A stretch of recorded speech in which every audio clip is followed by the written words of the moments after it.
গ্রামীণ এবং শহরাঞ্চলে অবকাঠামো উন্নয়ন আর রক্ষণাবেক্ষণে কাজ করে এলজিইডি। সাতক্ষীরাতে এলজিইডির আওতায় রয়েছে প্রায় ৯,২৯৪ কিলোমিটার সড়ক, এর মধ্যে পাকা ২,২৭৫ কিলোমিটার, ইটের সোলিং ১,২৩০ এবং কাঁচা সড়ক প্রায় ৬,০০০ কিলোমিটার। সড়ক নিয়ে কোথাও সন্তুষ্টি, কোথাও ভোগান্তিতে মানুষ। এই দফতরটি বলছে যে ভোগান্তি লাঘবে কাজ চলছে।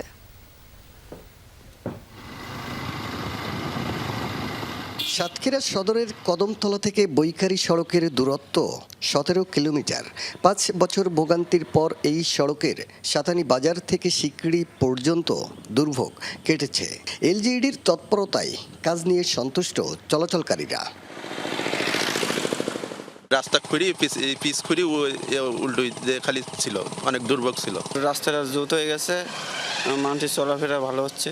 তবে সিকড়ি থেকে জেলার সীমান্ত এলাকা পর্যন্ত ৫ কিলোমিটার ভাঙা সড়কেরও সংস্কার চান এলাকাবাসী। স্কুল কলেজের শিক্ষার্থীরা যেতে মাঝে মাঝে দুর্ঘটনার শিকার হয়। গাড়ির বিভিন্ন রকম পাশপাতি ভেঙে যায়, আমরা ক্ষতিগ্রস্ত হই বেশি। জেলায় বিভিন্ন স্থানে ১০০ কিলোমিটারের বেশি সড়ক ক্ষতিগ্রস্ত। গেল অর্ধ যুগে উন্নয়ন কাজের সংখ্যা ৩১২টি, এর মধ্যে শেষ হয়েছে ১৭৯টি। চলমান ১৩৩টি কাজে রয়েছে নানা প্রতিবন্ধকতা, জনবল সংকট, বলছেন জেলার নির্বাহী প্রকৌশলী। আমরা যে এস্টিমেটগুলো করি এখানে লোকালি অ্যাভেলেবেল যে স্যান্ড সেটাকে অন্তর্ভুক্ত করি। যদি লোকালি অ্যাভেলেবেল স্যান্ড অন্তর্ভুক্ত না করে বাইরের বালি দিই তাহলে আমাদের এক্সপেন্ডিচার অনেক বেড়ে যায়, আমাদের প্যাকেজের কস্টিং অনেক বেড়ে যায়। জন্য লোকালি অ্যাভেলেবেল স্যান্ড দিয়ে করি, কিন্তু এটা আমাদের অনেক সংকট। এদিকে কুশখালী ইউনিয়ন পরিষদ থেকে মৃগীডাঙ্গা বাজার সড়কে সংস্কার কাজে নিম্নমানের সামগ্রী ব্যবহারের অভিযোগ তোলেন স্থানীয়রা। পরে ঘটনাস্থলে গিয়ে তদন্ত করা হলেও সত্যতা মেলেনি। আপনার বাইরে যদি পাশে থাকে, আপনার ভালো হবে না, রাস্তাটা ভালো, আপনি বাইকে করে আসেন, আপনার ভালো না, এটাই তো চাই। আপনিও চান, আমিও চান, ওনারাও চাই। তো আমরা সবাই যখন একই জিনিস চাই, তাহলে ভুল বোঝাবুঝি হবে কেন?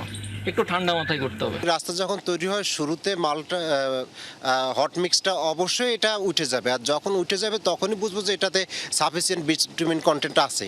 এতে এটা প্রপারলি হার্ড হওয়ার জন্য ন্যূনতম সময় তো অবশ্যই দিতে হবে, আদারওয়াইজ এটা উঠবে, এটাই স্বাভাবিক।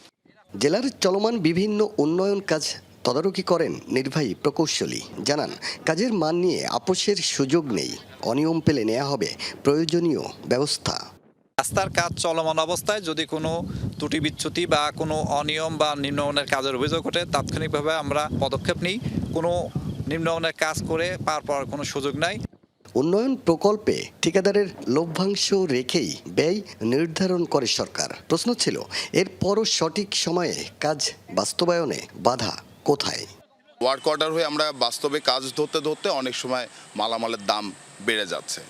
অতিরিক্ত যখন মালামালের দাম বাড়ছে, অতিরিক্ত টাকা দাম দিয়ে আমাদের একটা কাজ শেষ করতে কঠিন হয়ে যায়। সাতক্ষীরা জেলা উপকূলীয় অঞ্চল, এখানে আমাদের বন্যা এবং স্থানীয় কিছু সমস্যা আছে, ফিজিক্যাল চ্যালেঞ্জ কাজ বাস্তবায়ন করার জন্য। সেগুলো আমাদেরকে উত্তরণ করতে গেলে আমাদের সময় কিছুটা কালক্ষেপণ হয়। ২০২৬-২৭ অর্থ বছরে সাতক্ষীরায় এলজিইডির উন্নয়ন কাজ হবে ৩০০ কোটি টাকার বেশি। দপ্তরটি বলছে, অতীতের যে কোনো সময়ের চেয়ে সাতক্ষীরা এলজিইডি এখন গতিশীল। আকরামুল ইসলাম, যমুনা নিউজ, সাতক্ষীরা।